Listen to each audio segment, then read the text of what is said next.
Gulf രാജ്യങ്ങളിലേക്ക് പോയ ബഹുഭൂരിപക്ഷവും ഒറ്റയ്ക്ക് ജീവിച്ചവരാണ്. അവൻ്റെ കുടുംബം എവിടെയായിരുന്നു, അവൻ്റെ കുട്ടികൾ എവിടെയായിരുന്നു, അവൻ്റെ ദാമ്പത്യ ജീവിതം പരിമിതമായിരുന്നു. 20 വർഷം ഗൾഫിൽ താമസിക്കുന്ന ഒരാൾ 2 വർഷത്തിൽ കുറവ് കാലം മാത്രമേ അവൻ്റെ ഭാര്യയോടൊപ്പം അവൻ്റെ ജൈവിക ചോദനയായ ലൈംഗിക ബന്ധം പോലും പുലർത്താൻ കഴിയുന്ന എത്ര തരത്തിലുള്ള ഏകാന്ത ജീവിതം നയിച്ചവരാണ്.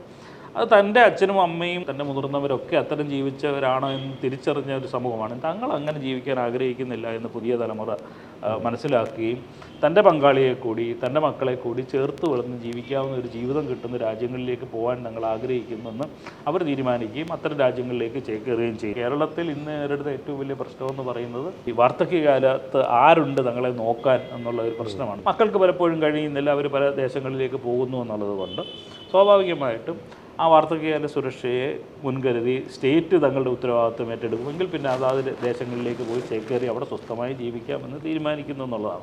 ഇതാണ് യഥാർത്ഥത്തിൽ